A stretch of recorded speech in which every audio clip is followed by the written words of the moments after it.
Alhamdulillah wassalatu wassalamu ala Rasulillah wa la haula wa la quwwata illa billah.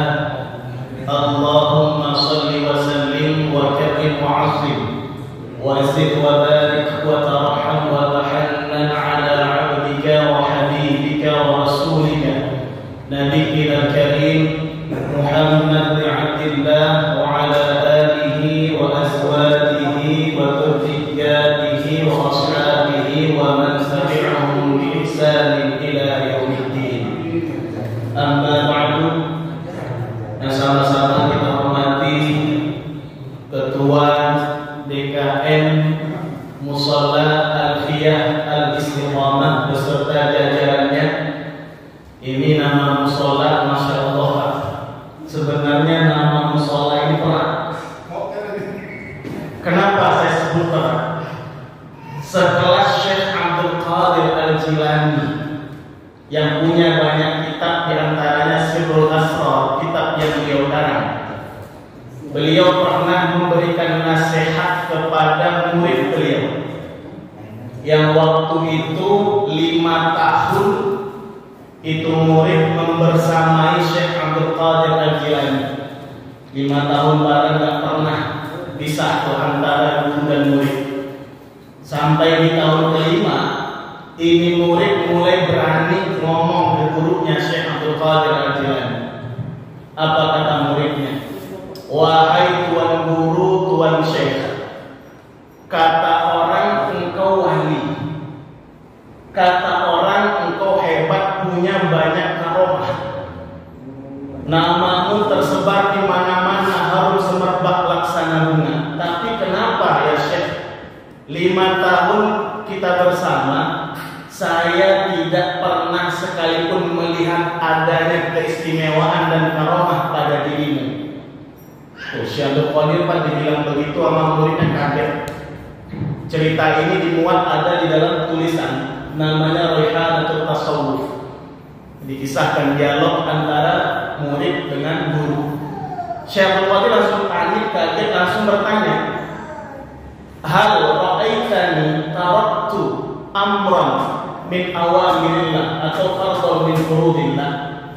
Pernah enggak engkau selama kita ini bareng 5 tahun, kata Syekh Abdul Qadir Al-Jilani, pernah enggak sekali saja engkau melihat aku meninggalkan hal yang difardukan Allah meskipun 1 kali? Muridnya jawab, kalla, enggak pernah, sekali-kali enggak pernah. Syekh Abdul Qadir bilang apa? Alhamdulillah. Hal taraktani, hal ra'aitani taraktu sunnatan min sunani Rasulillah. Pertanyaan yang kedua, pernahkah juga engkau melihat aku meninggalkan satu sunnah di antara sunnah-sunnah yang dijalankan oleh Rasulullah?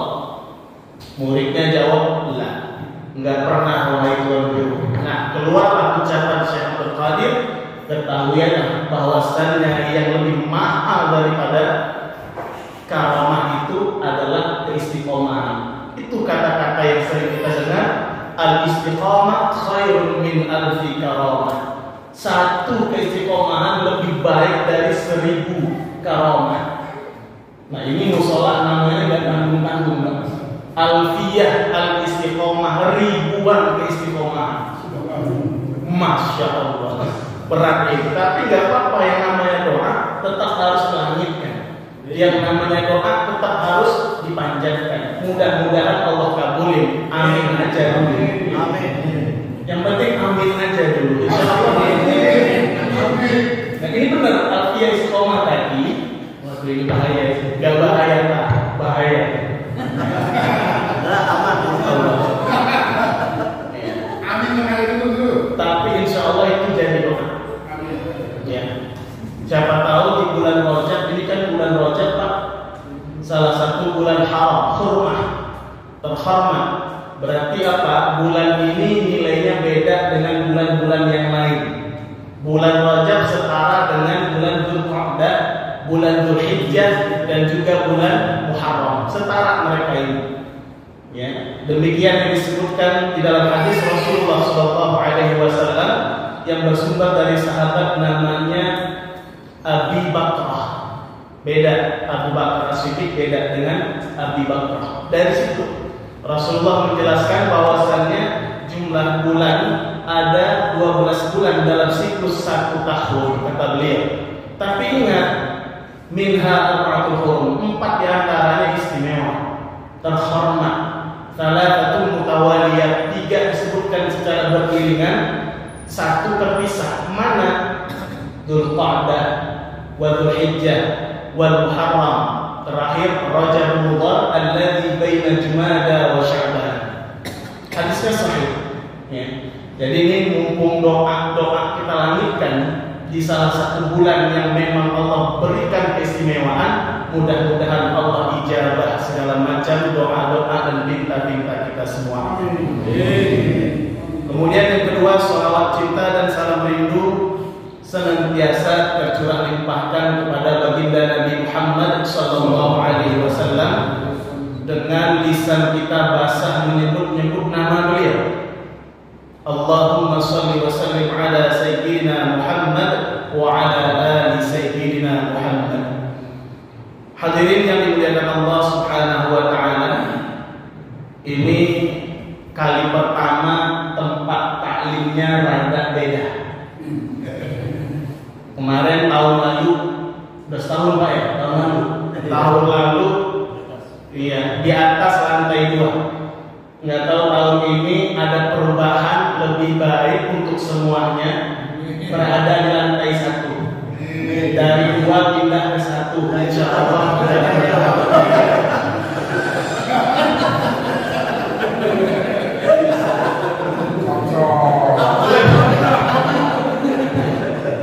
Maksudnya begini, tadi di awal saya masuk musola, saya ketemu dengan beliau atau siapa tadi kalau saya tidak salah.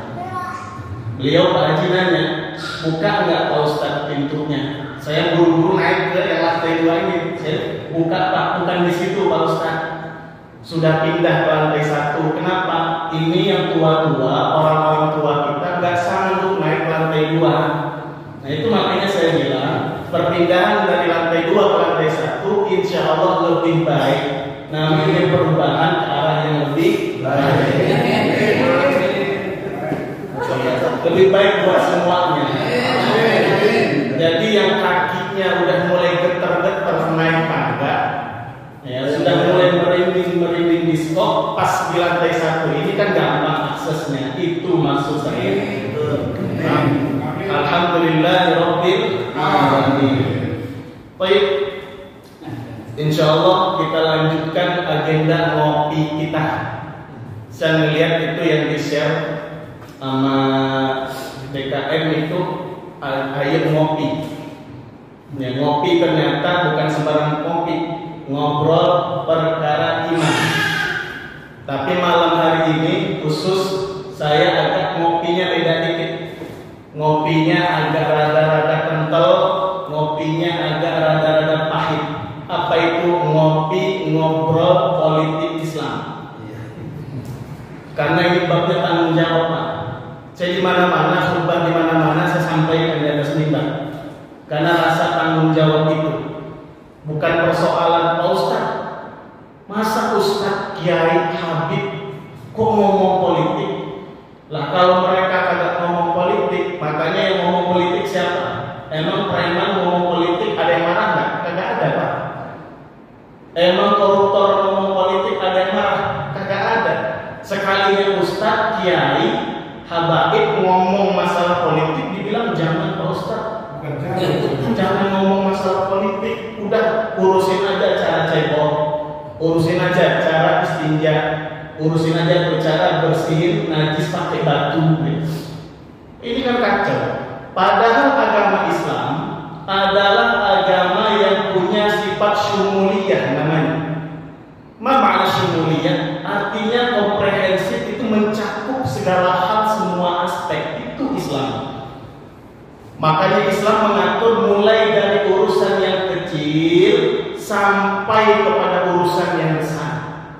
Mulai dari urusan yang remeh-temeh sampai pada urusan yang berskala bahkan bukan dunia sampai akhirat pun Islam atur. Jadi kita nggak perlu alergi Pak ngomong masalah politik, nggak usah alergi.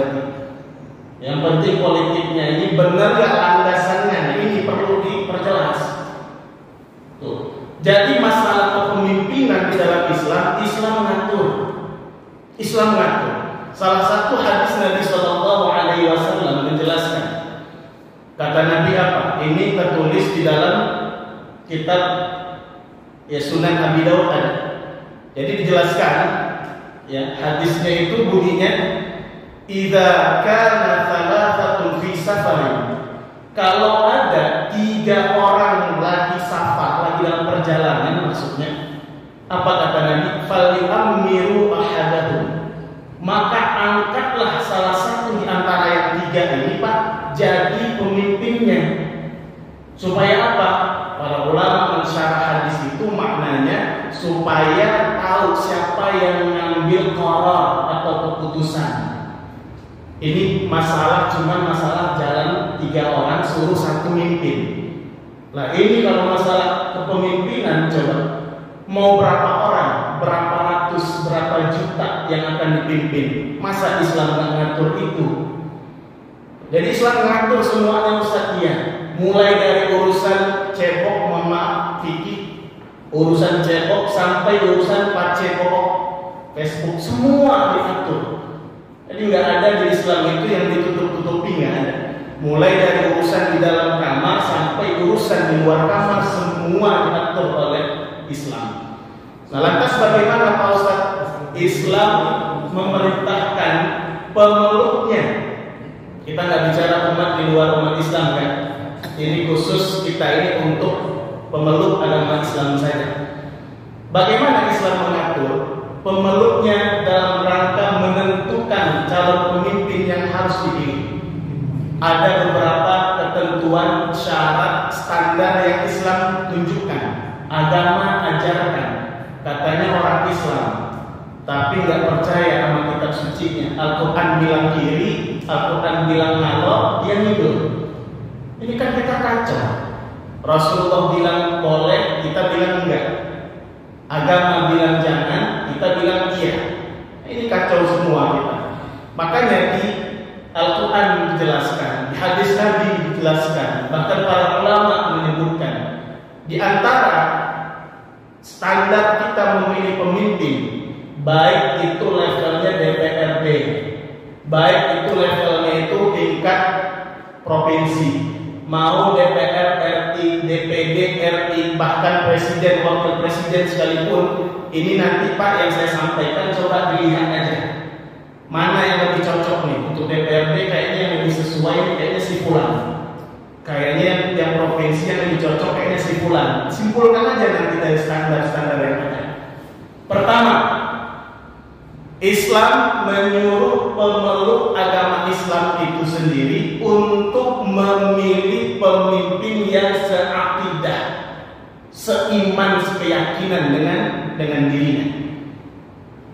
Makanya kalau dibuka Al-Quran Pak, itu tidak kurang ada 6 ayat yang menjelaskan kewajiban orang mukmin, orang Islam untuk mengangkat, menunjuk, mencoblos pemimpin dari yang seakidah, seagama. Ada di surat Ali Imran, ada di surat An-Nisa, ada beberapa, dan ada juga di surah Al-Maidah yang kemarin viral itu. Ya. Jadi Islam sudah ngatur, Allah sudah ngasih petunjuk. Kalau ada di antara kita yang masih nggak mau ikut dengan Qurannya, saya bingung. Itu Quran kita itu perlu diedit apa bagaimana? Kenapa kita nggak mau ikut? Allah suruh kok itu. Di antaranya dalam surah An-Nisa ayat 144. A'udzu billahi minasyaitonir rajim. Ya ayyuhalladzina amanu la tattakhidul kafirina awliya'a min dunil mu'minin. Aturiduna an taj'alu lillahi 'alaikum sultanan.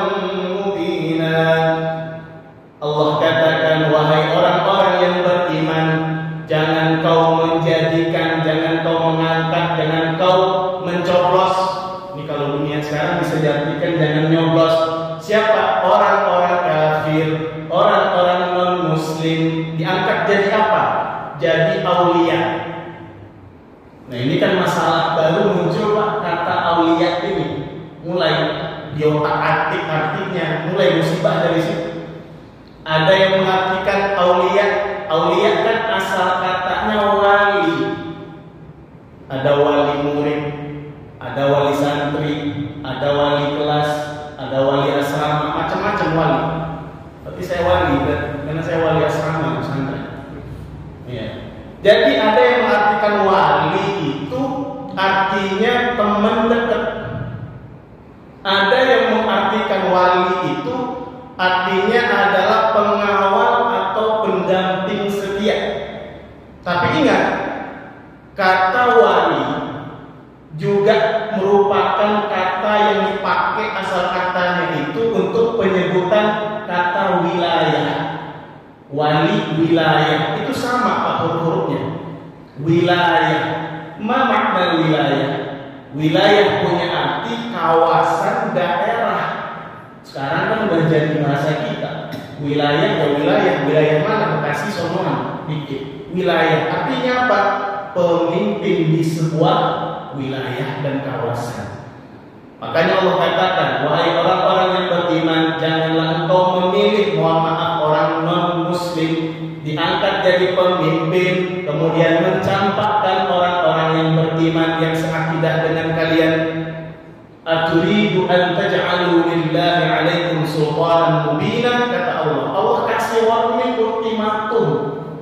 Apakah kalian hendak memastikan kepada Allah supaya Allah itu punya alasan yang kuat untuk mengazab kalian? Kenapa? Bader-ber kata orang sih.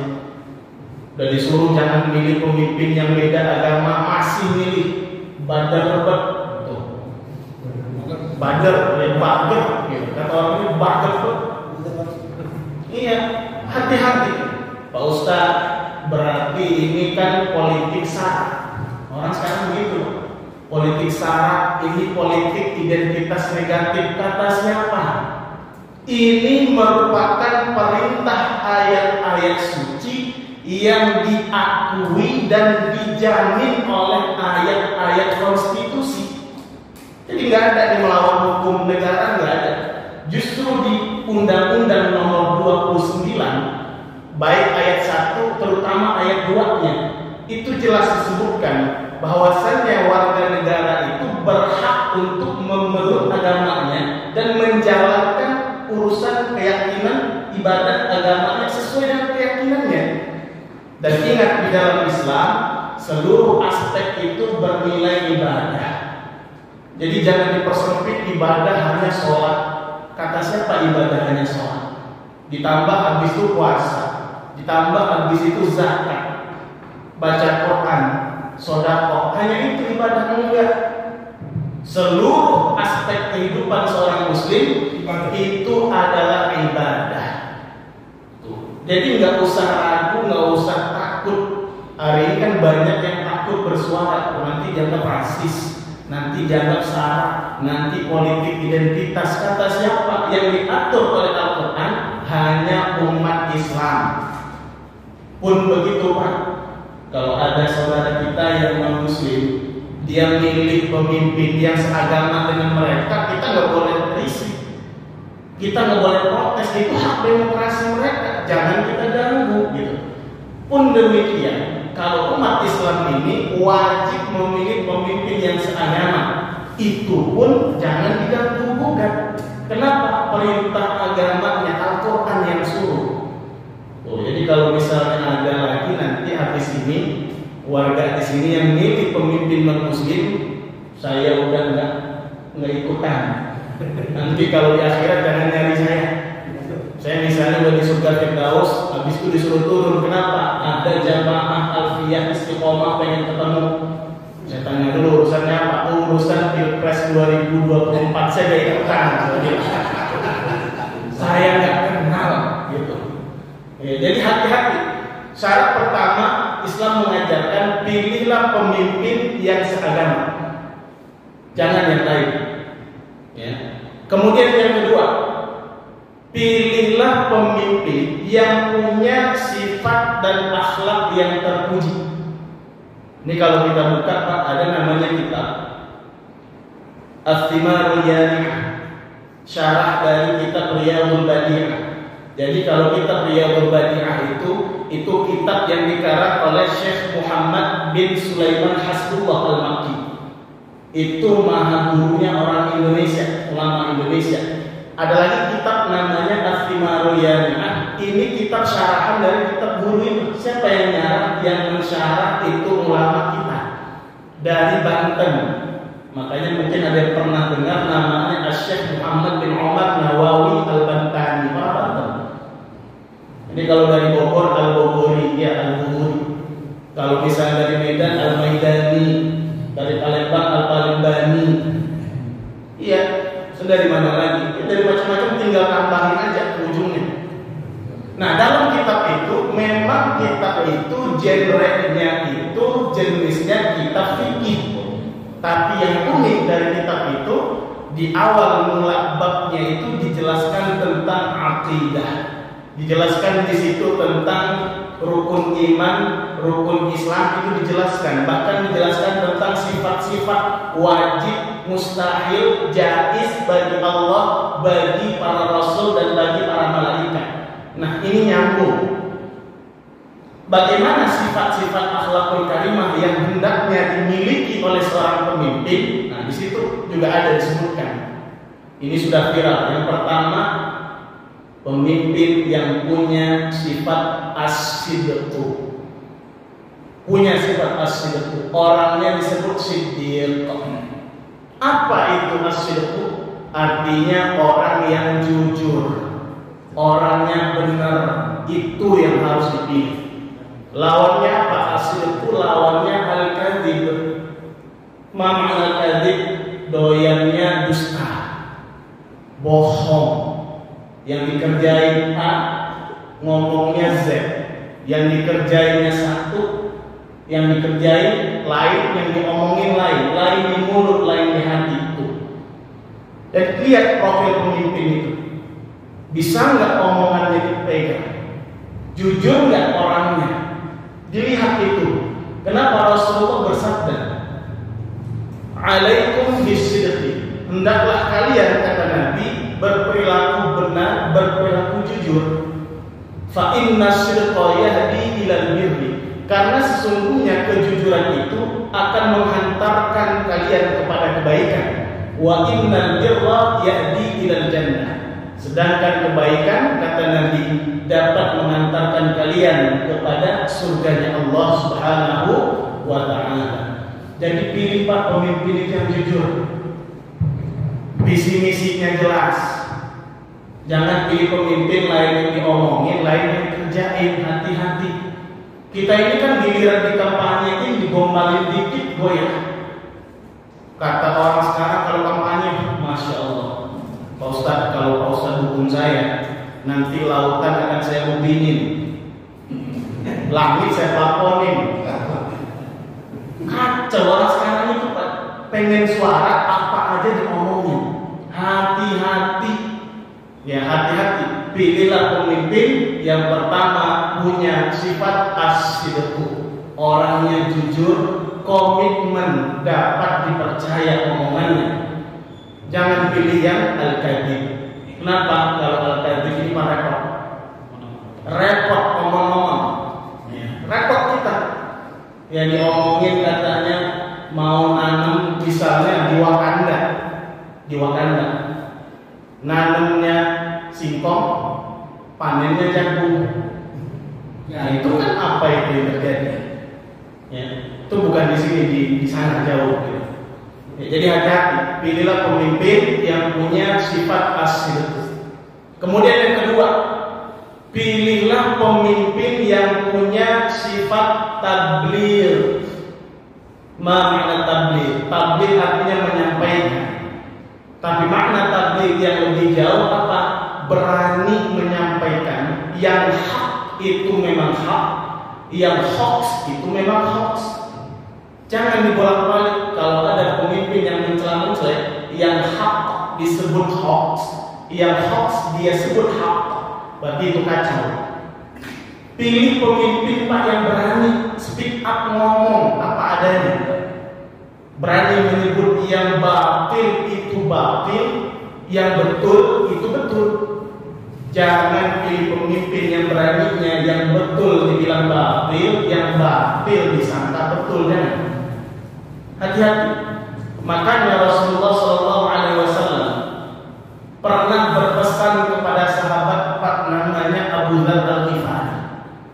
Ini sahabat, saya agak suka kalau hadis-hadis datangnya dari sahabat Abu Dzar Al-Ghifari karena memang unik-unik.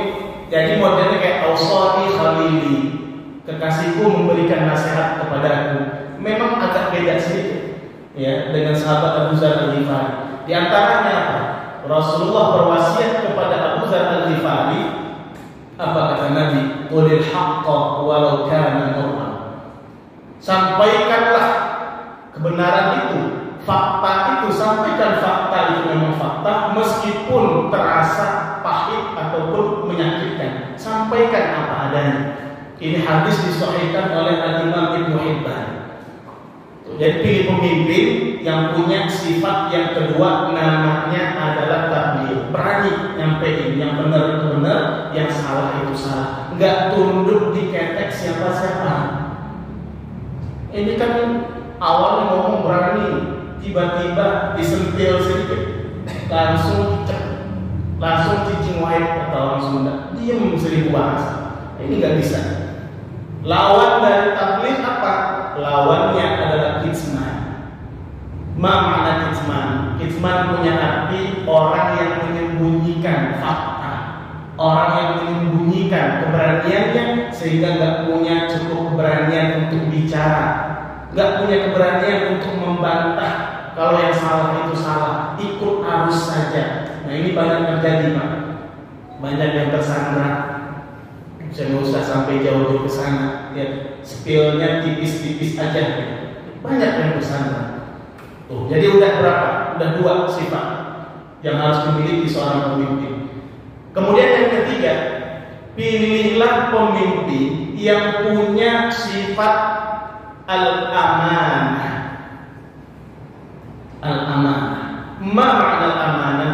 Amanah artinya adalah dapat dipercaya. Ini bahasa kita begitu. Kalau bahasanya Sayyidina Ibnu Abbas radhiyallahu anhu memaknai kata al-amanah, beliau menyebutnya apa? Al-amanah hiya ta'ah. Amanah versi beliau ya amanah ya ketaatan. Taat dengan apa? Tentu taat dengan perintah Allah, jauhi larangannya. Taat tentu dengan komitmen dengan Rasulullah, menjauhi larangan Rasulullah. Itu yang disebut dengan orang yang amanah. Menjaga perintah Allah, menjaga diri dari larangan Allah dan Rasulullah. Jaga amanah itu Pak. Jadi kalau pilih pemimpin itu dilihat ini track recordnya kata orang sekarang, jejak digitalnya, ini orang amanah apa kagak, bisa diukur. Lihat aja, oh ini orang amanah, oh ini orang ternyata bisa dipercaya, maka itulah sosok pemimpin yang harus kita pilih. Lawan dari amanah apa? Khianat. Artinya apa? Dulu orang berdarah-darah memperjuangkan dirinya sampai ada yang mati, sampai ada yang tahlilan, sampai ada yang macam-macam. Tapi giliran yang nggak jadi, habis itu belok. Nah ini hati-hati, berarti orangnya nggak amanah. Kenapa gampang berubah? Nah, ini luar biasa nih. Ini makanya kalau ini pemimpin coba dilihat sifat-sifatnya. Ini orang amanah apa tidak? Kalau amanah silakan pilih. Tuh. Belok tuh beda lagi. Kalau laki belok berarti jauh makan jeruk. Apa semas, apa pisang atau apa pisang apa? Ya. Kemudian yang keempat, pilihlah pemimpin yang punya sifat fatonah. Ma makna fatonah? Fatonah artinya cerdas, pintar. Lawannya balada. Mohon maaf, balada itu Pak artinya mohon maaf bodoh. TOL, dungu. Tahu Pak orang bodoh, orang dungu paham? Orang dungu, mohon maaf orang bodoh, orang dungu yang minum es ditiup. Karena ada asap dikirain panas, ditiup sama dia, itu orang bodoh. Siapa lagi orang bola bawa handuk. Dianggap apa? Mandi bola itu pakai air basah gitu. Di mall kan banyak. Wah, anak-anak mandi bola bawa handuk. Kenapa? Dikirainnya di situ basah. Enggak, mandi bola agak basah, enggak perlu bawa handuk. Kalau ada yang ngomong misalnya ibu-ibu disuruh bukannya minum asam folat tapi asam sulfat, simpulkan sendiri. Saya nggak mau ngomong ke sana. Simpulkan apakah termasuk yang itu tadi apa enggak, terserah. Ya, jangan tanya saya. Tanyakan saja kepada rumpukan yang bergoyang. Ada lagi Pak, jauh di sana yang ngomong katanya kalau tambang ilegal cara berantasnya gampang, cabut aja izinnya. Saya langsung mikir itu tambang ilegal otomatis nggak punya izin, terus izinnya dicabut, itu nggak masuk di pikiran saya. Saya mikir ini saya yang nggak waras. Saya sempat berpikir ini saya yang salah paham apa saya nggak waras. IQ saya jongkok nggak sampai itu pemahaman, saya sampai begitu. Nah, apakah itu masuk ke dalam kategori tadi? Silahkan nilai sendiri. Ya, artinya apa? Pilih pemimpin yang fatonah cerdas. Kenapa? Ada sebuah makalah menyebutkan faqidus syai' la yu'ti. Orang kalau nggak punya apa-apa nggak bisa ngasih, Pak. Mohon maaf, saya nggak punya duit, bisa nggak saya ngasih orang duit? Nggak bisa. Saya nggak punya ide gagasan, bisa nggak saya ngasih ide ke orang lain? Nggak bisa. Mohon maaf kalau saya bodoh, kalau kita bodoh mungkin nggak kita memintakan orang. Kenapa? Faqidus syai' la yu'ti. Kita nggak punya kok gimana mau ngasih? Itu bahaya. Pilih pemimpin yang cerdas. Cerdas ini banyak, Pak. Pertama ada namanya cerdas secara spiritual. Yang kedua ada namanya cerdas intelektual. Yang ketiga ada namanya cerdas emosional. Beda-beda ya. Lihat aja pemimpin kita, calon pemimpin kita, mau DPRD, DPR RI, DPD RI, mau presiden, wakil presiden, lihat aja. Apakah ini orang cerdas spiritual apa tidak? Pasti lihat, oh ini orang muslim dia, tapi sholat nggak pernah jamaah, nggak pernah nongol di masjid, di musola nggak pernah. Pas giliran kampanye nongol, sholatnya paling depan, ngambil shot imam lagi, saking solehnya. Kenapa kampanye? Sampai sholat subuh orang 2 rakaat, dia 3 rakaat, saking solehnya gitu. Kenapa? Nggak biasa, gitu. Nggak biasa. Akhirnya apa? Itu yang terjadi. Pilihlah pemimpin yang memang soleh sebelum kampanye, sesudah kampanye dia tetaplah dia. Yang soleh tetaplah soleh, itu yang dipilih. Mohon maaf, Pak. Ini kan pemimpin-pemimpin banyak yang Islam, banyak yang Muslim. Coba aja ditanya, siapa di antara pemimpin-pemimpin ini yang kira-kira yang sholat dan yang nggak sholat, atau yang sholat dengan yang jarang sholat? Tanya aja. Mohon maaf, misalnya presiden ada 3 pasang, tanya aja siapa di antara yang 3 ini yang sholat dan yang tidak sholat, atau yang sholat dengan yang jarang sholat. Simpulkan aja sendiri. Lihat tuh, oh kayaknya yang ini, yang ini, yang ini, yang ini. Yang kedua, kalau semua itu sholatnya baik, coba ditanya lagi, siapa yang terbaik di antara mereka dalam bab ibadahnya? Yang bisa jadi imam siapa? Tanya aja. Yang bisa doa siapa? Yang bisa sholawatan siapa? Tanya aja. Nggak ada dosa. Kita ini kan nggak berani ngomong aja. Sekarang kita bongkar ini. Apa salahnya itu? Lihat ini siapa di antara itu. Ini babnya bab spiritual, bukan orang yang pas kampanye baru kelihatan soleh, itu nggak bisa. Makanya disebut pencitraan, ya benar pencitraan. Pencitraan ya iya. Nggak pernah kelihatan sholat, jarang hadir majelis taklim, hadir ke sini nggak pernah majelis taklim di sini di sekolah, nggak pernah. Pas majelis sholawat nggak pernah datang, giliran kampanye ngomong. Nah ini keluar masuk pesantren sejak kapan? Nongol di azan maghrib. Saya kalau azan maghrib cuma sampai asyhadu an la ilaha illallah. Nggak mau sampai kayak sholat karena nanti muncul gitu. Ambil dulu saya itu mata. Padahal babnya hati-hati. Pilih pemimpin yang memang cerdas secara spiritual, artinya soleh dari sononya. Ya, Ustaz soleh semua. Oke, ukur lagi siapa yang lebih soleh di antara mereka. Caranya begitu, Pak. Tanya tuh calon-calon pemimpin kita. Nah, kemudian yang kedua ada namanya kecerdasan intelektual. Mohon maaf, Pak. Kalau intelektual ini, kalau kita kan identiknya itu dengan pendidikan. Ada S1, S2, S3. Mohon maaf, tanya pemimpin kita, siapa yang sekolahnya itu paling tinggi? Siapa? Tanya aja, nggak ada masalah. Ya, kalau mohon maaf, kalau orang bodoh tadi yang mimpin, gimana kita rakyat mau pintar? Gimana? Nggak bisa tuh. Coba tanya siapa nih intelektualnya yang paling pintar, siapa sekolahnya yang paling tinggi, siapa? Tanya aja pemimpin-pemimpin kita, nanti ketemu. Oh ternyata ini S3, ternyata ini profesor, oh ternyata ini kompesor. Ini semuanya. Ada lagi yang profesor, kan ada yang profesor. Kalau misalnya maulid itu banyak profesor. Jadi profesor ini yang kayak lontong gitu. Ini bukan profesor. Lihat tanya, oh ternyata ini yang lebih pintar.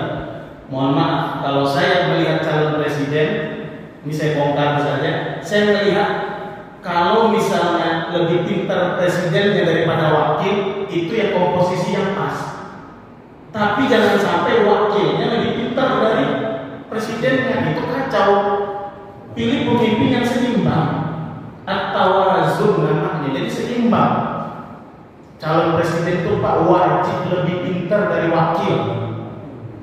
Gimana kalau misalnya wakil itu lebih pintar dari presidennya? Nggak seimbang, Pak. Komposisinya nggak imbang. Kalau masih memilih itu silakan, saya nggak marah. Ya, silakan. Ya, jadi pilih pemimpin yang cerdas secara intelektual, jelas pendidikannya, bukan ijazah palsu. Iya. Ini kan jujur-jujur saja. Ya kalau ada yang ijazah palsu terbukti, ngapain dipilih gitu? Dosa besar itu, udah tahu itu rish, curang. Nabi bilang orang yang rish, curang, bukan dari kelompokku, kata Nabi, dibuang dari umat Rasulullah. Keras, memang keras. Kemudian apa lagi? Pilih pemimpin yang cerdas secara emosional. Kenapa? Pemimpin yang menghargai rakyat, pemimpin yang menghargai umat, itu yang dipilih. Bukan marahnya ke rakyat, marah. Giliran ke cukong-cukong atas, diam. Salah tempat, salah alamat, marah. Saat saya suka memilih pemimpin yang marah-marah, silakan. Kalau dianggap cukup itu marah-marah, pemimpin mau dipilih silakan pilih. Nggak ada yang larang. Ya, jadi itu pilih pemimpin yang punya sifat fatonah cerdas. Kemudian yang ketiga, pilih pemimpin itu Pak, Gapni paling gampang. Pilih pemimpin itu dilihat dengan siapa circle pertemanannya, ini yang paling gampang. Siapa kawan-kawannya, siapa partai-partai pendukungnya, ini gampang sekali. Kenapa? Ada kitab kecil Pak di pesantren itu, biasanya di pesantren-pesantren dipelajari, namanya Ta'limul Muta'allim, dikarang oleh Burhanul Islam Syekh Az-Zarnuji. Kecil kitabnya, tapi pasti hampir dipastikan dipelajari di pesantren-pesantren. Isinya apa? Di situ ada kalimat yang unik. Anil mar'i la tas'al.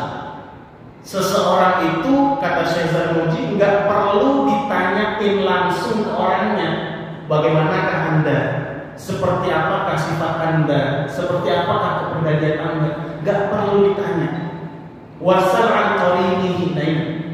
Cukup tanya, kata beliau, cukup lihat, cukup amati. Dengan siapa qarini, teman-temannya dia siapa? Pendukung-pendukungnya dia siapa? Dengan siapa? Pendukung-pendukungnya. Kenapa?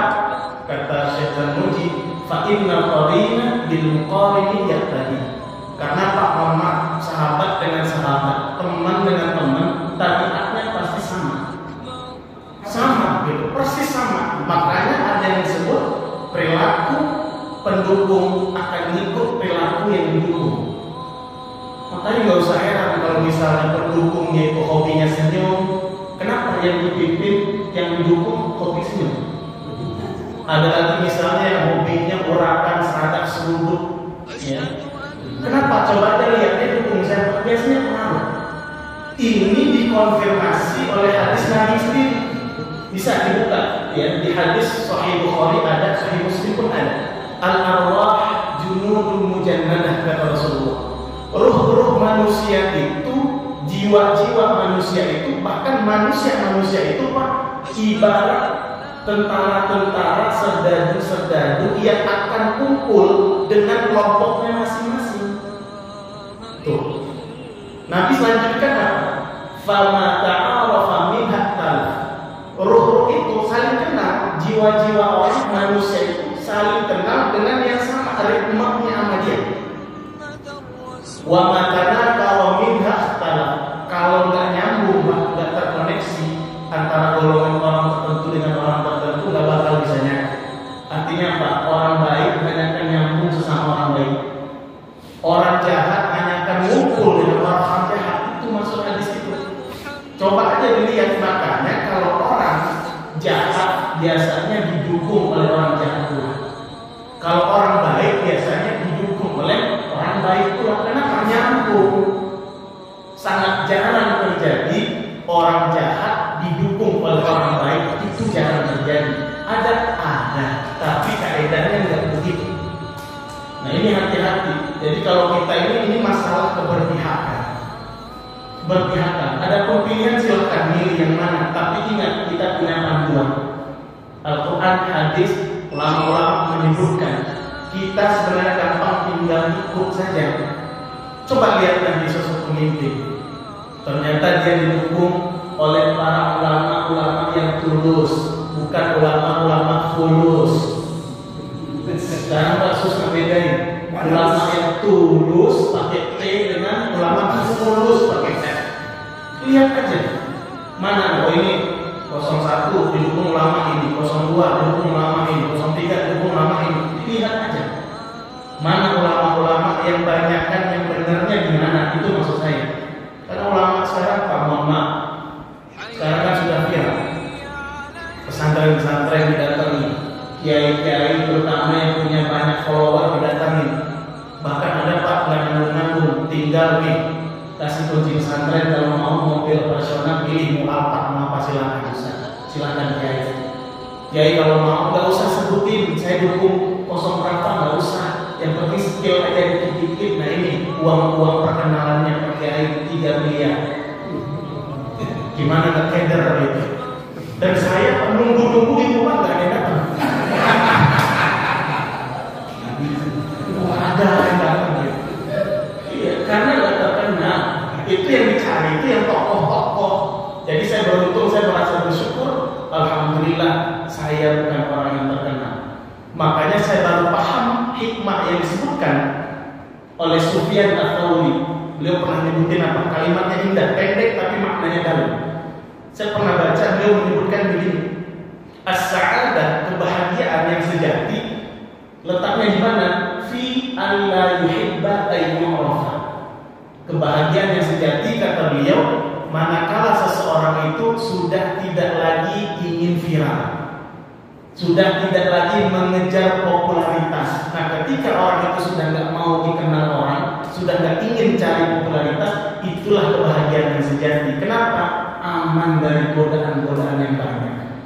Saya mikir kalau sempat saya ditawarin 3M, mana? Ustaz, tolong Ustaz, ya berapa 3 juta? Oh, nggak bisa. Ustaz, berapa 300? Nggak bisa, haram. Suap ar-rasyid wal murtasyifina. Yang ngasih suap, yang disuap jelas di neraka. Gak boleh Pak begini. Pak Ustaz 3M istikharah dulu. Giliran 3M istikharah dulu. Kacau gitu. Ya, hati-hati. 3M istikharah. Iya, kalau 3 juta masih sanggup nolak, iman masih kuat. Ya, nggak bisa Pak, ini suap, nggak boleh di agama, nggak boleh. Pas giliran 300 juta, oh nggak bisa. Giliran 3M istikharah dulu. Kacau kita hidup negara. Hati-hati. Nah, makanya pilihlah pemimpin yang didukung oleh mayoritas orang baik. Rumusnya lihat, siapa aja partai-partai pendukungnya. Pak Ustadz, ternyata si dia baik. Ini banyak kejadian begini Pak. Calonnya baik, tapi diusung oleh partai-partai yang selama ini senantiasa menghambat aspirasi umat Islam.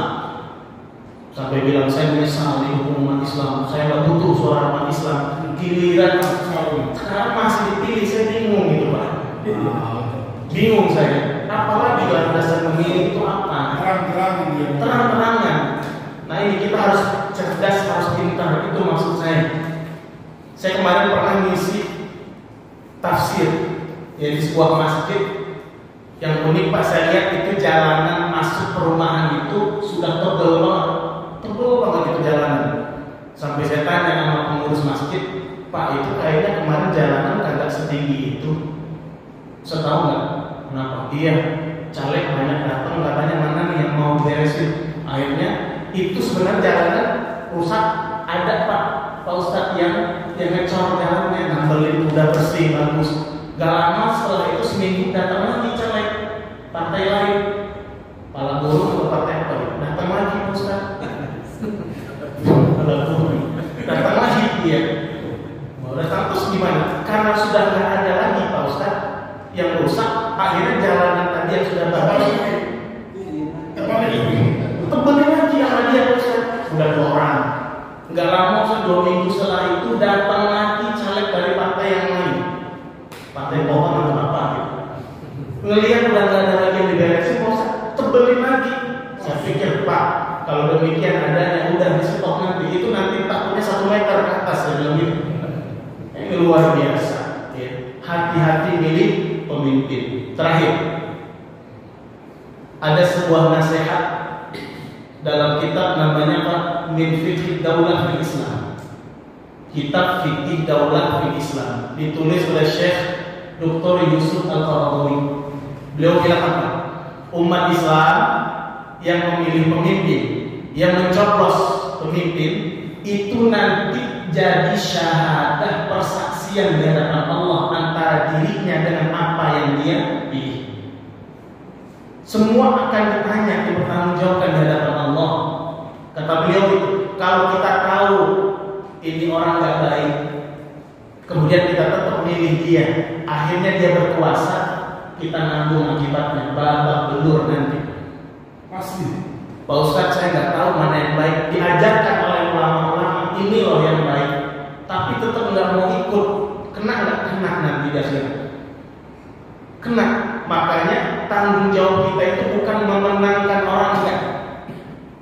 Menang kalah itu keputusan Allah, takdir Allah, itu bukan urusan kita.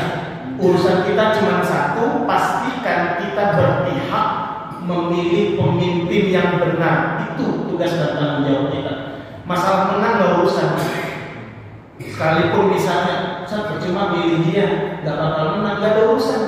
Yang penting nanti urusan kita dengan Allah, LPG di hadapan Allah itu mudah. Itu persoalannya. Makanya memilih pemimpin, apapun itu tingkatan levelnya, mau kota, mau provinsi, mau negara, pastikan pilihan kita itu benar sesuai dengan tuntunan Al-Quran dan agama. Kenapa? Nanti aman LPG-nya di hadapan Allah, karena nanti pilihan kita, coblosan kita itu nanti menjadi syahadah persaksian kita di hadapan Allah. Udah tahu nggak baik dipilih. Kenapa? Iya Ustaz, dia kopi 300.000. Akhirnya berubah Pak Ustaz. Luar biasa. Na'udzubillah min dzalik. Nah, paling bahaya adalah pemimpin yang munafik. Mohon maaf. Hati-hati pemimpin munafik. Makanya Rasulullah itu sampai benar-benar berpesan dalam hadisnya, apa kata Nabi? An Abi Hurairah, dari sahabat namanya Abu Hurairah. Ayatul munafiqi thalathun, tanda orang munafik 3. Yang pertama, idza haddatsa kadzaba, kalau dia ngomongnya dusta. Yang kedua, wa idza wa'ada akhlafa, kalau dia janjinya bohong. Dan yang ketiga, wa idza tumina khana, dipercaya dia khianat. Ini hadisnya sahih muttafaqun alaih, diriwayatkan oleh 2 imam besar dalam hadis, Al-Imam Abu Abdillah Muhammad bin Ismail bin Ibrahim bin Al-Mughirah bin Bardizbah Al-Bukhari, dan juga yang kedua diriwayatkan oleh Al-Imam Abu Al-Husain Muslim bin Al-Hajjaj bin Muslim Al-Qushairi An-Naisaburi. Tuh hati-hati milih pemimpin, jangan sampai salah pilih pemimpin, jangan sampai pilih pemimpin yang munafik. Kan ada kasidahnya. Bila engkau berbicara, lain di bibir lain di hati, dan bila engkau berjanji, selalu engkau ingkari, dan bila kau dipercaya, lalu kau mengkhianatinya, lalu kau mengkhianatinya. Itu munafik namanya, itu munafik namanya. Jadi hati jangan ditambahin tadi ibu rame. Intinya itu barangkali karena memang waktu sholat isya sudah berkumandang. Intinya satu, pilih pemimpin yang sakidah. Yang kedua, pilih pemimpin yang punya akhlakul karimah, orangnya jujur, orang yang berani menyampaikan yang hak itu hak, menyampaikan yang hoax itu hoax. Pilih pemimpin yang amanah, tidak ingkar janji. Pilih pemimpin yang faqih, yang cerdas lahir batin, zahir batin yang cerdas. Pilih pemimpin dengan melihat siapa-siapa lingkungan pertemanannya, siapa-siapa partai-partai pendukungnya, apakah didukung oleh mayoritas orang yang benar atau didukung oleh mayoritas orang yang terdengar. Bedain. Kemudian ingat, coblosan kita nanti di 14 Februari itu syahadat kita, persaksian kita yang akan Allah tanya. Kenapa kau memilih dia? Mudah-mudahan pilihan kita tidak salah pilih. Mudah-mudahan Allah Subhanahu wa taala senantiasa mudah-mudahan Allah Subhanahu wa taala senantiasa membimbing kita dan menghadirkan pemimpin-pemimpin yang saleh dan muslim. Bukan hanya saleh ya. Kalau soleh itu Pak berarti dia baik buat dirinya saja. Tapi kita minta pemimpin yang soleh dan muslim. Muslim artinya apa? Pemimpin yang baik buat dirinya dan juga pemimpin yang mampu memperbaiki orang lain. Wallahu a'lam bishawab. Yang benar tentu datangnya dari Allah, yang salah, yang keliru, yang alfa tentu datangnya dari Allah.